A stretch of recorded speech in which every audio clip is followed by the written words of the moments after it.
저희 교회에서는 인사를 좀 자주 하는데 그 인사를 할 때에 감사 미소라는 인사를 합니다. 감사 한번 따라 하실까요? 감사합니다. 사랑합니다. 미안합니다. 당신은 아주 소중하신 분입니다. 우리 한 번 더 따라 하겠습니다. 감사합니다. 네, 사랑합니다. 미안합니다. 당신은 아주 소중하신 분입니다. 저희 교회에서는 이 감사 미소라고 해서 옆에 계신 분들하고 그렇게 인사를 하죠. 옆에 계신 분한테 2번 연습을 했는데 옆 사람한테 인사 한번 해보실까요? 감사 미소로 인사 한번 하겠습니다.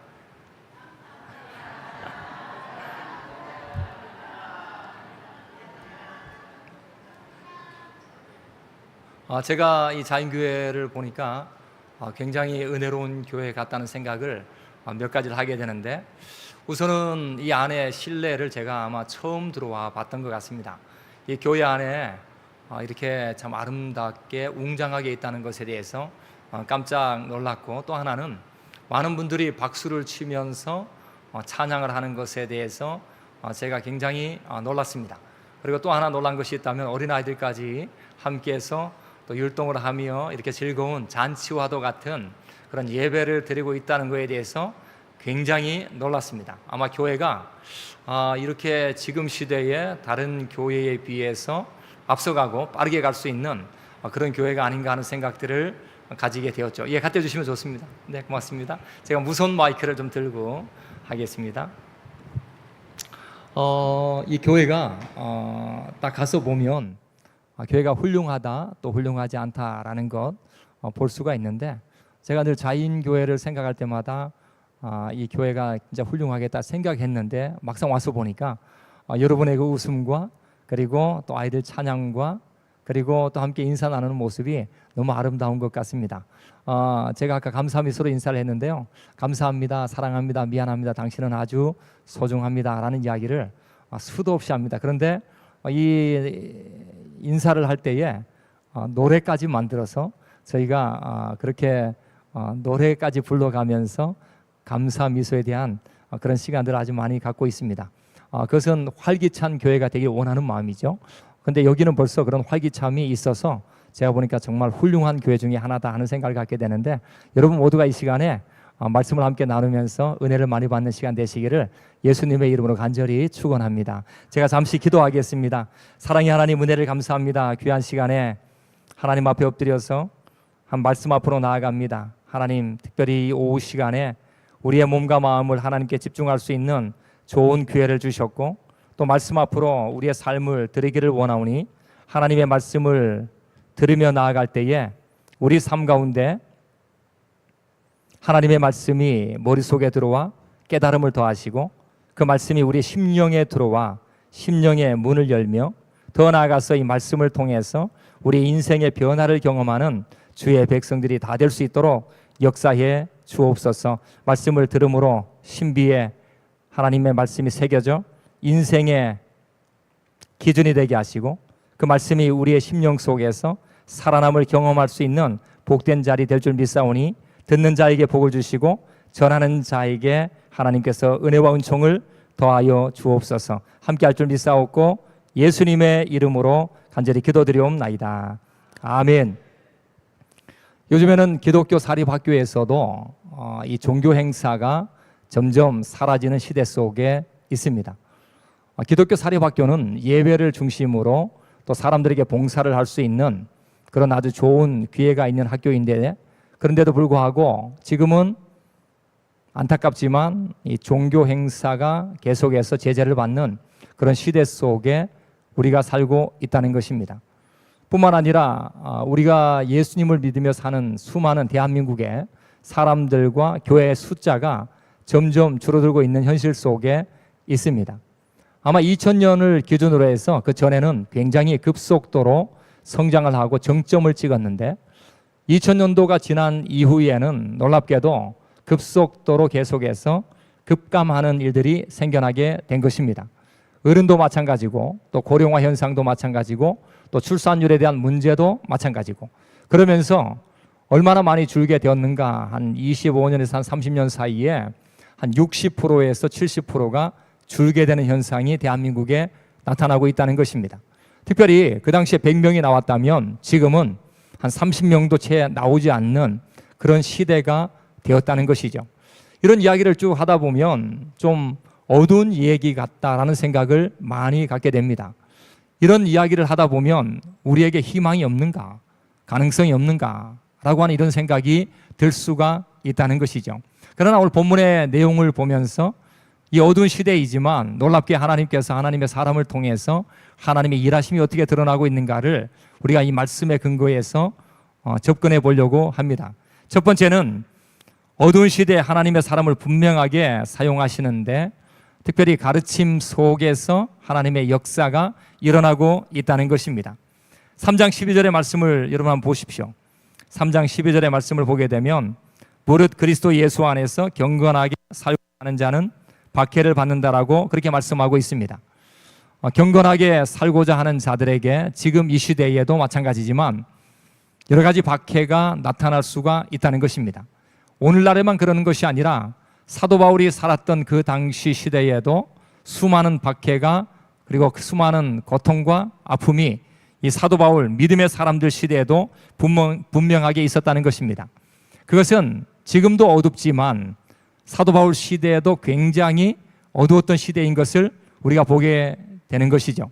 특별히 3장 이 앞부분에 자세히 보면 어두운 시대를 묘사를 하고 있는데 3장 2절의 말씀을 보게 될 때에 자기를 사랑하고 돈을 사랑하고 자랑하고 교만하고 비방하는 일들이 생기며 부모를 거역하고 감사하지 아니하고 거룩하지 아니한 삶을 살았다라고 그렇게 말합니다. 3절을 또 보게 되면 어두운 시대의 묘사를 분명하게 드러내는데 무정한 자가 많았고 원한을 풀지 않는 자가 많았고 모함하는 자가 많았고 절제하지 못하고 사납고 선한 것을 좋아하지 않는 사람들이 굉장히 많았다라고 하는 것입니다. 이 교회 속에 그렇다는 것입니다. 뿐만 아니라 4절의 말씀을 보면 배신하고 조급하고 자만하고 쾌락을 하나님보다 더 사랑하는 사람들이 아주 많았다는 것이죠. 그래서 5절에서는 그렇게 말합니다. 사람들이 이 땅 위에 살아갈 때 경건의 모양은 있지만 경건의 능력이 없는 사람들이라고 성경이 분명하게 말씀해주고 있습니다. 바울 당시에 성적인 문제를 가지고 교회 안에 들어와서 범하는데도 불구하고 부끄러워하지 않는 사람들이 그 당시에 굉장히 많았고 항상 배워도 진리를 따라 사는 사람들이 드문 상태가 그 당시에 아주 많이 있었다는 것입니다. 뿐만 아니라 하나님의 진리를 깨닫지 못하는 사람도 있었고 더 나아가서 마음이 부패하고 믿음을 저버린 사람들도 굉장히 많았다라고 하는 것이죠. 그럼 사도 바울은 이렇게 말할 것입니다. 하나님, 이런 시대 속에서 어떻게 살아야만 합니까? 어떻게 살라는 것입니까? 세상이 점점 어두워져 가고 교회도 세상과 더불어 타락되어져 가는 것처럼 보이는데 이런 상황 속에서 어떻게 사는 것이 정말 중요한 것일까요? 라고 하는 그 질문을 분명히 던졌을 것입니다. 그때 그 해답이 오늘 본문에 우리가 읽었던 14절에서 17절 속에 그 해답을 분명하게 주고 있다는 것입니다. 어두운 시대에 삶의 가르침이 필요한 것이고 어두운 시대에 신앙의 가르침이 필요한 것이고 또한 어두운 시대에 희망의 가르침이 정말 필요한 것을 분명히 말씀하고 있다는 것입니다. 14절 이하에 보니까 너는 배우고 확신한 일에 거하라 라고 하는 말씀을 하면서 우리가 계속해서 배우고 가르치는 것에 최선을 다해서 바른 길을 갈 것을 그렇게 말씀해 주고 있다는 것입니다. 특별히 우리가 1장 1절을 볼 때에 사도 바울이 이런 고백을 합니다. 1장 1절의 말씀을 보면 하나님의 뜻으로 말미암아 그리스도 예수 안에 있는 생명의 약속대로 그리스도 예수의 사도된 바울이라고 고백합니다. 예수의 사도된 바울이라고 하는 것은 사도 바울은 하나님의 뜻 안에서 예수님 안에서 사도로 부르심을 받았다라고 하는 것을 고백하고 있다는 것입니다. 사도 바울은 이 말씀대로 하나님의 약속대로 그리스도 안에서 하나님의 뜻에 따라 사도로 부르심을 받았다. 사도라고 하는 것은 보내심을 받았다라고 하는 것이죠. 특별히 사도 바울은 우리와 좀 다릅니다. 하나님의 계시를 받아서 하나님의 말씀을 쓴 사람이고 또 하나님의 계시에 따라 교회의 토대를 세웠던 그런 부분에서의 사도의 역할을 잘 감당했던 자입니다. 우리는 그런 일을 할 수는 없지만 우리 또한 동일한 것이 있다면 하나님께서 우리도 세상에서 부르심을 받아 예수의 생명을 받고 예수의 생명을 전달하는 그런 차원에서 우리가 부르심을 받은 자라고 하는 것입니다. 사도 바울은 내가 정체성이 무엇이냐, 내가 사명의식이 무엇이냐라고 할 때에 사도 바울은 하나님께서 나를 보내심을 받은 자라고 세운 것이 나의 정체성이다라고 하는 사명의식 속에 있었다는 것입니다.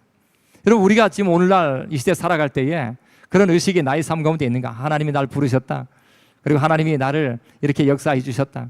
저는 하나님의 이 놀라운 섭리에 대해서 얼마나 감사한지 모릅니다. 왜냐하면 저는 예수를 믿을 만한 사람이 아니었기 때문입니다.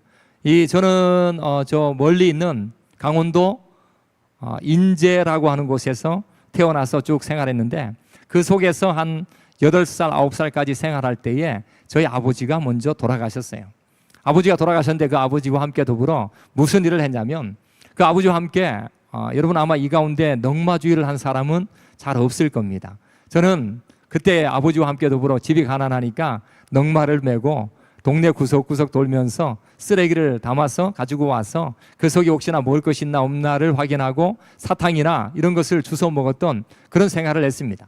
겨울이 되면 얼음 뗏목을 타고 놀면서 산에 올라가서 나무를 해가지고 와서 그렇게 생활했던, 그리고 자고 일어나면 탱크가 우리 집 주변에 주둔하고 그 탱크 앞에 가서 사람들에게 말하죠.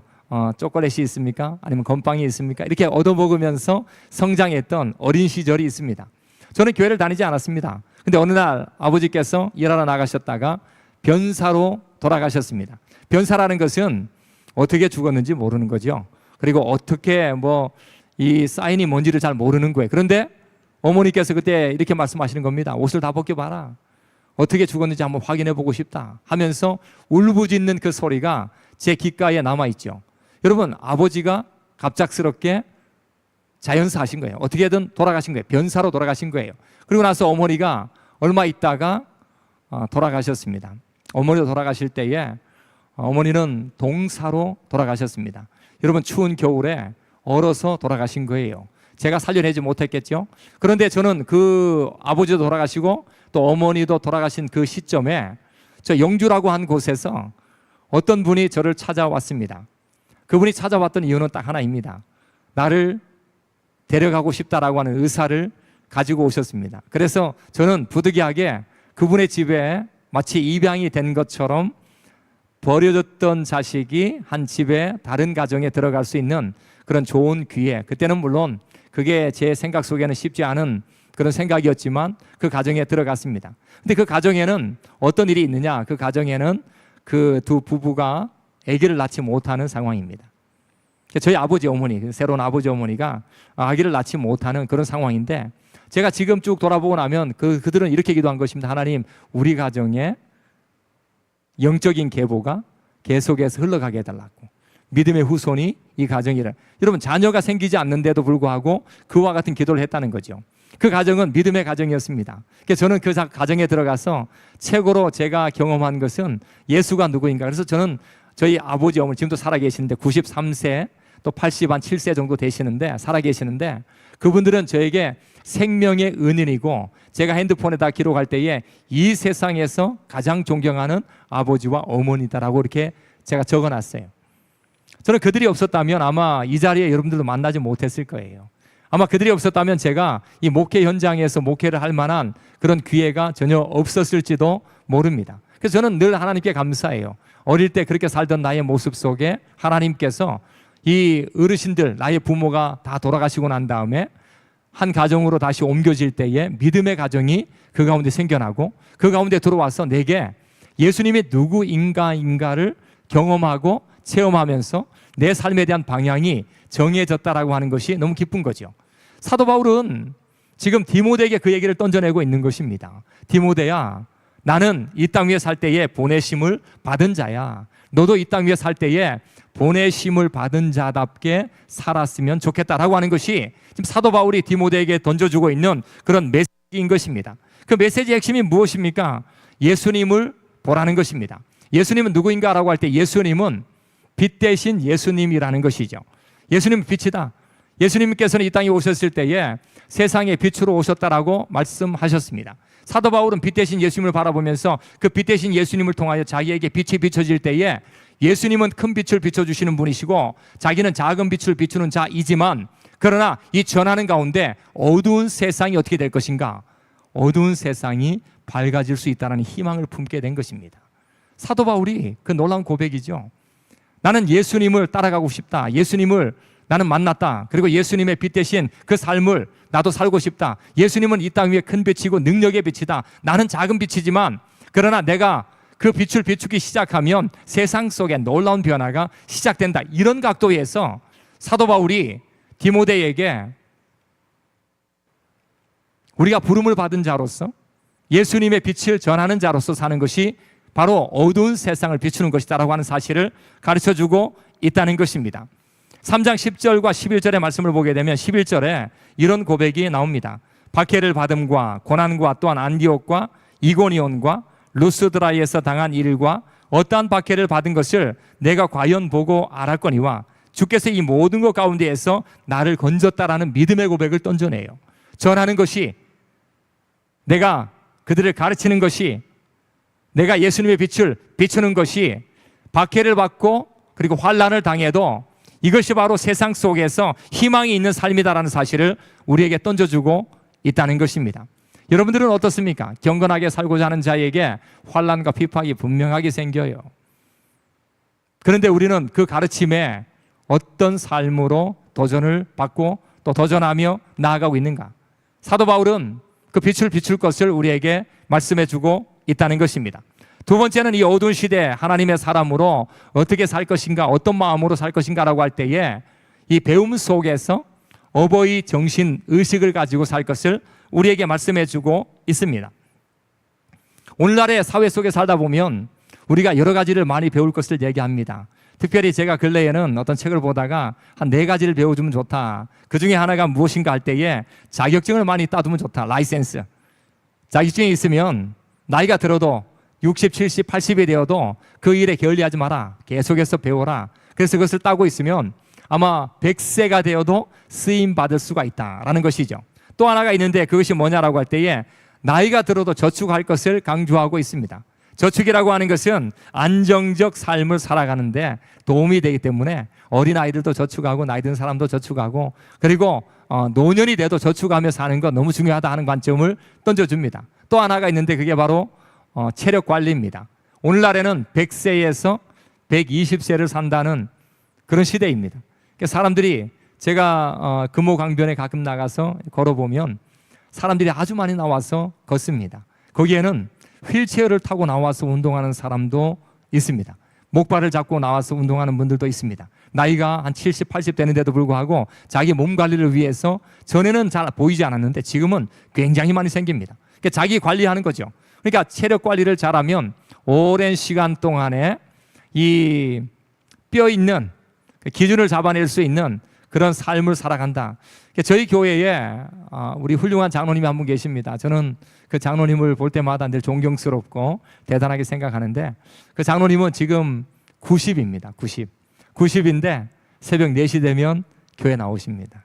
아마 이 교회도 90살 드신 어떤 분들이 아마 교회 나오는 경우가 있겠지만 새벽에 4시에 90 되신 우리 은퇴 장로님께서 나오셔서 기도하십니다. 제가 그분을 볼 때마다 대단하다. 야, 어떻게 90이 되도록 새벽 4시에 교회에 나와서 기도하고 있을까? 쉽지가 않은 문제죠. 제가 요즘에는 그런 말을 많이 합니다. 우리 공항교회에도 아마 조만간에 100세 된 사람들이 곳곳에 앉아서 예배할 때가 올 텐데 여러분 그것은 정말 대단하고 귀한 것입니다. 그때까지 하나님을 더 많이 예배하도록 애를 쓰면서 체력 관리를 정말 잘하시면 좋겠다. 장로님 그렇게 새벽에 와서 딱 그 기도하시고 또 집에 갈 때 약간 뛰시면서 집에 가십니다. 조금 더 젊었을 때 한 6, 70 됐을 때에는 인라인 스케이트를 타려고 애썼던 장로님입니다. 대단합니다. 제가 그런 거 보면서 자기 관리를 위해서 사는데 신앙 관리도 하고 또 체력 관리도 하는 건 체력을 잘 준비해 놓으면 좋다는 거죠. 또 하나가 있는데 그게 바로 경험입니다. 여행이라는 것입니다. 여행을 하면 우리가 선택할 수 있는 기회가 다양하게 주어진다. 이게 지금 세상 속에서 다양한 각도에서 말해주고 있는 배움에 대한 것입니다. 사도 바울도 이 디모데에게 얘기하죠. 너는 좀 잘 배웠으면 좋겠다라고 할 때에 그 배움에 대한 이야기를 어떻게 던지느냐.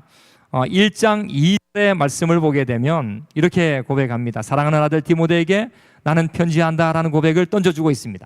사랑하는 아들 디모데에게, 여러분 벌써 부르는 것이 다릅니다. 사랑하는 아들 디모데에게 아들과 아버지로서, 마치 선배로서, 부모로서 그와 같은 일들을 그에게 가르쳐주고 있는 것입니다. 아버지 의식, 어머니 의식, 이 어버이 의식이 사도 바울에게서 드러나고 있다는 것입니다. 여러분, 어버이 의식이라고 하는 것은 어떤 것입니까? 어버이 의식이라고 하는 것은 이 삶 속에서 지식도 전달하겠지만, 그러나 사랑이 무엇인가, 진짜 사랑이 무엇인가를 보여주는 거예요. 여러분, 아마 교사 헌신 예배할 때 우리에게 뭐가 가장 필요할까요? 사랑 아닐까요? 어머니의 사랑, 아버지의 그 사랑. 제가 아까 저에 대한 간증을 잠시 얘기했지만 저는 잊을 수 없습니다. 그분의 사랑들이 너무나도 컸기 때문입니다. 어떻게 그분들을 만났는지도 모릅니다. 그런데 시간이 지나면서 그분들은 제 인생의 가장 보석과도 같은 분들이다라고 하는 생각을 갖습니다. 제가 늘 얘기합니다. 아버지 어머니 이 강단 위에 서서 좀 간증 좀 하시라고. 저에게 이렇게 큰 은혜를 주셨는데 당신 같은 분들이 이렇게 간증하는 게 멋지 않냐고. 그러니까 그렇게 말합니다. 아니야, 우린 드러낼 거 없어. 너만 잘하면 돼. 그리고 우리는 그냥 사라지는 존재이기 때문에 그렇게 할 필요가 없어. 저는 깜짝깜짝 놀래요. 지금 93세인데 제가 종종, 지금 병원에 계셔서 종종 만나러 갑니다. 만나면 더 또렷해집니다. 성이 생각하는 것이 하나님의 말씀을 생각하면서, 얼마 전에는 그와 같은 얘기를 하셨어요. 요셉을 기억해라. 요셉이 자기만을 위해 살지 않고 자기 나라만을 위해 살지 않고 다른 사람을 위해 살고 다른 나라를 위해 살았던 것처럼 그런 마음으로 기도하면 좋겠다. 깜짝 놀랍니다. 의식이 선명하고 믿음이 더 선명해지고 죽음에 대한 두려움을 잘 극복하려고 애를 쓰시고 더 나아가서 하나님 앞에 그 전에 살았던 삶에 대한 것들을 회개하며 살고 있는 그 모습을 볼 때마다 정말 대단하신 분들이구나. 저를 데리고 왔는 것도 대단한 것이고 저에게 복음을 주신 것도 대단한 것이고 저를 가르친 것도 여러분, 어버이 정신이 그분이 그대로 마치 배로 나와서 키워낸 것보다 그 이상으로 저에게 사랑과 신뢰를 주고 있다는 거죠. 여러분, 이게 정말 중요한 것입니다. 사도 바울은 배우고 가르치는 자 속에 사랑을 통해서 어버이 정신이 나타날 때에 그 속에 이 사랑과 신뢰가 계속해서 일어나도록 만드는 것이 너무 중요하다는 것이죠. 이게 있으면 살아난다는 거예요. 여러분, 그래서 이 교사나 또 섬기려고 하는 사람들에게 필요한 것은 이 따뜻한 사랑을 갖고 있으면 상대방은 살아납니다. 따뜻한 신뢰감을 갖고 있으면 분명히 살아납니다. 제가 얼마 전에 이 보았던 참 교육이라는 드라마를 보면서 아주 충격을 먹은 적이 있습니다. 요즘에 아마 이 사회적으로 국회의원들까지 이 이야기를 하고 있어서 제가 거기 보니까 거기에는 교육의 문제가 굉장히 많죠. 거기에는 교육의 폭력이라는 것이 굉장히 많죠. 또한 교육에 있어서 이 중독이라는 것도 굉장히 많은 것을 그 속에서 발견합니다. 이념이 너무 다른 것도 발견하고 그 속에서 교권에 문제가 있구나 하는 것들도 많이 발견합니다. 권위의 문제도 나타나고 공교육의 문제도 나타나고 인성의 문제도 막 나타나는 것을 볼 때 야, 보통 일이 아니구나. 대한민국에 이게 진짜 사실일까 하는데 실제적으로 그와 같은 일들이 곳곳에서 맞다 할 정도로 나타나는 현상을 볼 때에 왜 그럴까 하는 거예요. 여러분, 거기에는 어버이 정신이 없기 때문입니다. 어버이 정신이 없습니다. 자기 자식만 생각하는 이 잘못된 부모들의 방향이 그 속에 있기 때문입니다. 그런 가운데서 교사가 헌신하잖아요. 그 가운데서 어버이에 대한 마음과 정신을 가지고 대신해서 그 아이들을 키워내잖아요. 교회에 특별히 가장 수고로에 애쓰는 사람들이 누굽니까? 제가 지난주와 이번 주, 다음 주까지는 기도 제목 중에 제 1순위가 교사를 놓고 기도합니다. 지난주에 교사를 놓고 기도할 때 그 교사들 정말 훌륭한 사람들이라고 하나님께 그렇게 고백했습니다. 그들과도 같은 사람이 있겠나? 그들은 헌신하고 사랑하고 신뢰하고 어버이 정신을 가지고 그렇게 애쓰는데 그 가운데 그런 일을 잘 감당할 수가 있겠는가? 하나님 그들에게 복을 달랐고, 그래서 이 말씀을 묵상할 때도 그런 고백을 했어요. 하나님, 그들이 사도 바울처럼 경건하게 살고자 할 때에 당하는 많은 것들을 잘 극복하고 예수님의 그 사명 그리고 주어진 정체성을 가지고 잘 감당하는 자가 되게 해달라고 그런 기도를 아주 많이 했습니다. 제가 노래를 만든 것이 몇 가지가 있습니다. 혹시나 한번 들어봤으면 좋겠는데요. 혹시나 방송실에서 노래 한번 틀어줄 수 있겠습니까?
기억하고 심장 위에 새기고 땅끝까지 가서 증거해.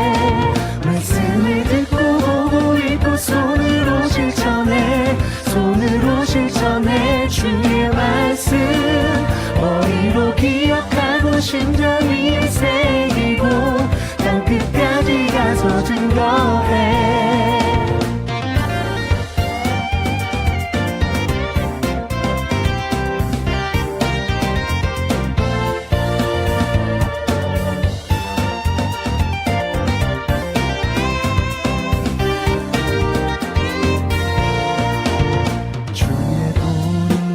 전하고 주의 말씀은 순결해. 주를 의지한 자에게 방패 되시네. 주의 말씀은 뿌리요 내 길에 비치니 내 영혼 여호와를 기다리며 주의 말씀 바라는도다. 말씀을 듣고 보고 읽고 손으로 실천해. 손으로 실천해. 주의 말씀 머리로 기억하고 심장 위에 새기고 땅끝까지 가서 증거해. 말씀을 듣고 보고 읽고 손으로 실천해. 손으로 실천해. 주의 말씀 머리로 기억하고 심장 위에 새기고 땅끝까지 가서 증거해. 말씀을 듣고 보고 읽고 손으로 실천해. 손으로 실천해. 주의 말씀 머리로 기억하고 심장 위에 새기고 땅끝까지 가서 증거해. 말씀을 듣고 보고 읽고 손으로 실천해. 손으로 실천해. 주의 말씀 머리로 기억하고 심장 위에 새기고 땅끝까지 가서 증거해.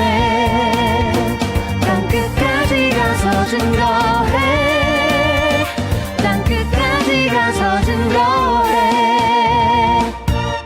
아멘.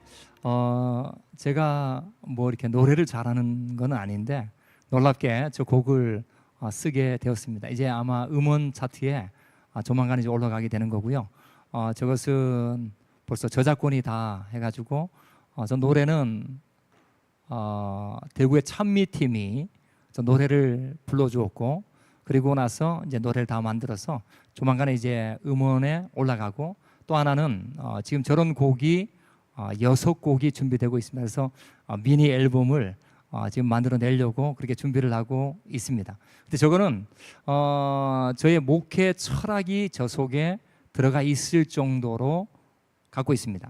하나님의 말씀이 우리 속에 들어와 이게 이 귀에서 눈으로 또 눈에서 우리의 가슴으로 그리고 손과 발로 뻗어나가면 좋겠다. 이게 제가 목회를 하면서 하나님 내가 이와 같은 삶을 나도 살고 또 성도들도 그렇게 살아가면 정말 좋겠다 하는 관점에서 저 노래를 만들게 되었습니다.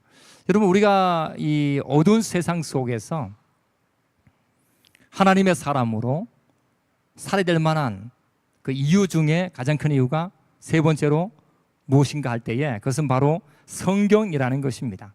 어두운 세상 하나님의 사람으로 우리가 가르친다면 무엇을 가르치며 살아갈 것인가라고 할 때에 그게 성경이라는 것이죠. 사도 바울은 디모데를 향해서 이 말을 꼭 하고 싶었던 것입니다. 성경을 가지고 살 것을 당부하고 있습니다. 왜냐하면 이 성경은 무엇을 주는가 할 때에 지혜를 주기 때문입니다. 이 땅 위에 살아갈 때에 이 지혜라는 것은 굉장히 중요하겠죠. 3장 15절의 말씀을 보게 되면 이렇게 말씀합니다. 3장 15절인데요. 우리 같이 한번 읽어볼까요? 시작. 또 어려서부터 성경을 알았으니 성경은 능히 너로 하여금 그리스도 예수 안에 있는 믿음으로 말미암아 구원에 이르는 지혜가 있게 하느니라. 아멘. 사도 바울은 성경을 지금 디모데에게 가르치고 있는 거죠. 가르침과 배움 속에서 무엇을 가르치고 무엇을 배울 것인가라고 할 때에 그게 바로 성경인 것을 말씀하고 있습니다. 이 성경은 이 본문에 구원에 이르는 지혜를 준다라고 말합니다. 예수님을 믿게 하고 그 믿음으로 말미암아 구원의 지혜를 얻게 해준다. 이 구원의 지혜라고 하는 것은 영생의 지혜를 말합니다. 영생의 지혜를 갖고 있으면 어떻게 되는가라고 할 때에 생활 속에 지혜자가 된다는 것이죠. 여러분, 구원의 지혜, 영생의 지혜를 갖고 있으면 우리가 이 땅에 살아갈 때에 생활 속에 생활의 지혜자가 될 수밖에 없습니다. 대통령이나 아니면 수많은 정치가나 경제가들, 그들이 꼭 예수님을 믿어야 될 만한 이유가 무엇입니까? 구원의 지혜를 갖고 있으면 그 권력을 가지고 그들이 생활 속의 지혜를 발휘하여 백성들이 잘 살도록 만들기 때문입니다. 법을 갖고 있는 사람들도 이 구원의 지혜, 영생의 지혜를 갖고 있으면 하나님의 자녀들이 어떻게 살 것인가, 생활의 지혜가 그들 속에 일어나기 때문에, 그래서 나라의 통치자, 권력자, 때로는 재물을 많이 갖고 있는 모든 사람들이 이 구원의 지혜를 갖고 있으면 생활 속에서 생활의 지혜를 가지고 살기 때문입니다. 성경의 지혜를 갖고 있으면 하나님을 사랑하는 데 탁월해집니다. 성경의 지혜를 갖고 있으면 사람을 사랑하는 데 탁월해집니다. 성경의 지혜를 갖고 있으면 하나님 우리에게 맡겨주신 모든 것들을 다스리는데 멋지게 다스릴 수 있는 그 성공적인 비결이 그 속에 있게 됩니다. 그래서 성경을 가르치고 성경을 배우는 것이 너무 중요한 것이죠. 왜냐하면 지혜가 있기 때문입니다. 또 하나가 있는데 그것이 무엇인가? 능력을 제공해 준다는 것입니다. 3장 17절의 말씀을 보면 이는 하나님의 사람으로 온전하게 하며 모든 선한 일을 행할 능력을 갖추게 하려 한다라고 그렇게 말씀하고 있습니다. 여기에 분명하게 능력을 준다는 것이죠. 하나님의 사람으로 온전하게 하며 모든 선한 일을 행할 능력을 갖추게 한다. 이 능력은 무엇입니까? 선행의 능력이에요. 선행의 능력. 선행의 능력이라고요. 우리가 예수님을 믿고 하나님의 말씀을 가장 가까이 하게 되면 두 가지의 큰 지혜가 우리 속에 들어오고 또 하나는 선행의 능력이 우리 삶 가운데 일어난다는 것을 분명히 말해주고 있습니다.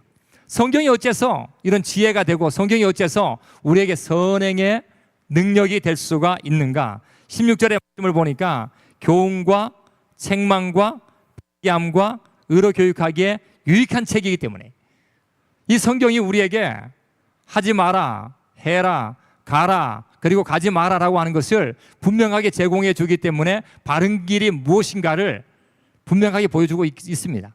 그러니까 성경을 통해서 우리가 지혜를 얻고 성경을 통해서 이 선행의 능력을 가진 그런 하나님의 사람이 될 수가 있다는 것입니다. 바른 길을 가게 되면 형통의 역사가 생긴다고요. 바른 길을 가게 되면 우리가 승리의 삶을 살게 된단 말이죠. 바른 길을 가게 되면 우리가 이 세상에서 말하는 성공의 삶이 무엇인가를 그 속에서 배우게 된다는 것입니다. 성경이 어째서 바른 길을 가게 합니까? 아주 중요한 것인데요. 오늘 본문에 이렇게 보면은 하나님의 감동으로 되었기 때문입니다. 하나님의 감동으로 되었다라고 하는 것은 하나님의 생기가 성경책 속에 들어가 있기 때문입니다. 하나님의 말씀을 여러분 수많은 교사가 있고 또 직분자들이 있어요. 그런데 그들이 날마다 배워야 될 것, 날마다 가르쳐야 될 것, 그리고 그들이 이 성경 속으로 들어가는 이유가 무엇입니까? 하나님의 생기가 그 속에 들어가 있기 때문이에요. 하나님의 생기가 성경에 들어가 있어 그것이 우리 속에 들어올 때 역사가 안 일어날 수가 없겠죠. 하나님의 사람으로 우리가 삶의 현장 속에서 여러 가지 일들의 능력들을 보여줄 수밖에 없다는 것입니다. 놀랍게 하나님의 생기는 하나님이 인간을 창조할 때에도 들어갔습니다. 사람을 흙으로 만드시고 그 속에 하나님이 생기를 불어넣으실 때에 사람의 이 심령 속에 창조의 생기가 들어가게 된 것입니다. 아마 여러분들 그 에스겔 골짜기의 마른 뼈를 알고 계실 겁니다. 그 마른 뼈가 있을 때에 때가 딱 되어서 그 속에 사람들이 살아나고 군대가 되는 역사가 일어났습니다. 왜 그런 일들이 일어났을까요? 부활의 생기가 그 속에 들어갔기 때문입니다. 여러분, 하나님의 사람은 어떤 사람입니까? 하나님의 생기가 우리 속에 들어온 사람입니다. 하나님의 생기가 들어간 하나님의 말씀을 가지고 살아가는 그 사람들 속에서 하나님의 사람으로 어두운 세상이지만 그러나 밝은 세상으로 만들 수 있는 희망적인 존재가 된다는 것입니다. 저는 근래에 아주 감동적인 것 하나만 이야기하고 말씀을 마무리하려고 합니다. 지금은 월드컵이 진행되고 있습니다. 전 세계. 근데 그때에 카보베르나라고 하는, 여러분 그 나라를 들어본 적이 있습니까? 카보베르네라고 하는 나라. 아마 아프리카에 있는 작은 나라겠죠. 그 나라는 저는 제가 살아오면서 한 번도 들어보지 못한 나라입니다. 근데 그 나라가 한 50만 명 정도 되는 이 아프리카에 있는 작은 섬의 나라인데, 그 섬의 나라 사람들은 먹을 것도 잘 없어서 힘들게 축구를 해서 이번에 세계적인 축구 대회에 16강까지 올라오는 그런 대단한 일을 했습니다. 마지막에는 아르헨티나하고 해가지고 3대1로 졌지만 골키퍼가 40이 넘고 다들 잘 못할 것 같은데 대단한 나라다, 희망적인 나라다, 용기 있는 나라다, 그리고 주목할 수 있는 나라다. 근데 우리는 그 나라를 한 번도 들어본 적이 없어요. 한 번도 들어본 적이 없어요. 그런 나라를 놓고 기도해 본 적도 없습니다. 그런 나라가 있는지도 몰랐어요. 그런데 그 나라 속에 50만 명밖에 되지 않는 그 나라 속에 선교사님이 3분이나 있다는 것입니다. 저는 그게 깜짝 놀랐습니다. 선교사님 3분이 그 나라 속에 들어가서 이름도 없이 빛도 없이 지금까지 오랜 시간 동안에 복음을 전하며 살았다라고 하는 이야기를 들을 때 깜짝 놀랄 만한 일이죠. 그 나라가 어떻게 밝은 나라가 될 수가 있겠는가? 그 나라가 어떻게 남들에게 추앙받는 나라가 될 수가 있겠는가? 그 나라가 세계 가운데 어떻게 뜰 수 있는 나라가 될 수 있겠는가? 근데 여러분 축구 잘해가지고 뜨는 것을 얘기하는 것이 아닙니다. 그 나라 가운데에 선교사님이 3분이 들어가 있다는 겁니다. 그분들이 올 초에만 12명의 어린아이들에게 세례를 제공하고 그들에게 예수님의 제자가 되어 복음을 가지고 살 것을 그들에게 전했다라고 하는 소식입니다.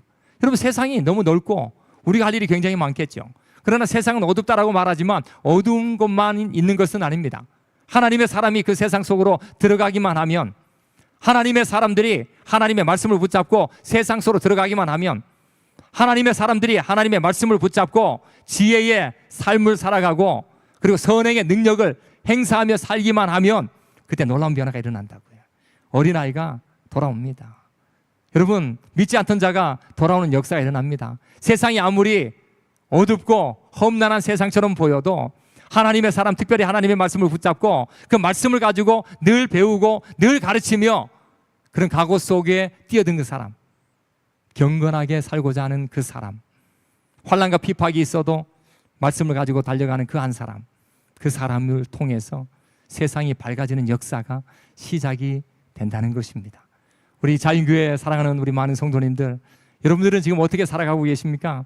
여러분들이 하나님의 사람으로 쓰임받기를 원합니다. 여러분 속에 하나님의 말씀을 굳게 붙잡고 그 속에서 지혜의 능력을 경험하고 그 속에서 선행의 능력을 경험하여 어두운 세상에 빛을 비추는 하나님의 능력을 나타낼 수 있는 복된 자들 다 되시기를 예수님의 이름으로 간절히 축원합니다. 함께 기도하겠습니다.